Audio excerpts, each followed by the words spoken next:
धौलपुर जिले के राजाखेड़ा, सेपुर, तस्सीमो सहित अन्य क्षेत्र में कई वैध और अवैध ईंट भट्टे संचालित हैं। यहाँ से ईंट ढोने वाले ट्रैक्टर ट्रॉली क्षमता से कई गुना अधिक ईंटों को लेकर आगरा और धौलपुर की मंडियों में जा रहे हैं। ये ट्रैक्टर ट्रॉली खुलेआम सड़कों पर कालदूत बनकर फराटे से दौड़ रहे हैं, लेकिन इनको रोकने के लिए जिम्मेदार विभाग आंखें मूंद कर बैठे हैं, जिससे हादसों की आशंकाएं बनी हुई है। अब तक ये ट्रैक्टर ट्रॉली कई जानलेवा हादसों को अंजाम दे चुकी है। किसी भी ट्रैक्टर ट्रॉली में सामान्यतः 15 से 2000 ईंटों के परिवहन की क्षमता होती है, लेकिन अधिक मुनाफे के चक्कर में ट्रैक्टर चालक 3 से 4000 तक ईंटें ले जाते नजर आ रहे हैं।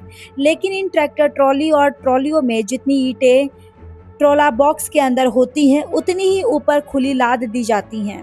ऐसे में ये अपनी वास्तविक क्षमता से 4 गुना तक ईंटें भर लेते हैं, जो सामान्यतः एक ट्रक की क्षमता से बराबर होती है।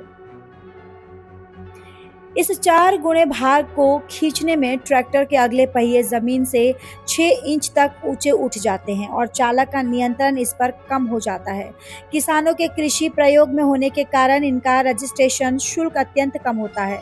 टोल टैक्स से भी इन्हें राहत मिलती है, लेकिन ये सभी ट्रोले कृषि कार्य के स्थान पर सिर्फ व्यापारिक प्रयोग में मोटी कमाई के लिए प्रयुक्त किए जा रहे हैं और ट्रक के बराबर भाड़े का ही परिवहन कर रहे हैं।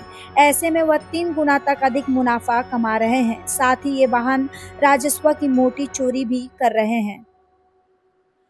धौलपुर जिले के मनिया क्षेत्र में होकर प्रतिदिन सैकड़ों ट्रैक्टर ट्रोले आगरा धौलपुर की ओर निकलते हैं, जो बीच में कई थाने और चौकी होने के बाद भी दिन रात इनका खुलेआम निर्बाध संचालित होकर प्रशासनिक व्यवस्थाओं की कलाई खोल रहे हैं। आए दिन हो रही दुर्घटनाओं से इन्हें सबक नहीं मिल रहा है। ये कालदूत दिन प्रतिदिन दुर्घटनाएं करते हैं, पर इनका संगठित गिरोह पीड़ितों को थाने तक नहीं पहुंचने देता और बाहरी राजीनामा को मजबूर कर देते हैं, जिससे इनसे होने वाली दुर्घटनाओं के आंकड़े खुल ना सके। सबसे ज्यादा खतरनाक तथ्य यह है कि क्षेत्र के अधिकांश ट्रैक्टरों का बीमा नहीं होता, जो दुर्घटना की हालत में पीड़ित के लिए बड़ी समस्या होती है। साथ ही मोटर व्हीकल एक्ट के खुला उल्लंघन भी है, लेकिन पुलिस की नाकेबंदी भी सिर्फ दोपहिया वाहनों की जांच तक सीमित रहती है। ये डग्गेमार वाहन उसकी नजरों के समक्ष खुलेआम संचालित होते रहते हैं। फर्स्ट ट्रैक न्यूज के लिए मनिया से देवेंद्र कुशवाहा की रिपोर्ट।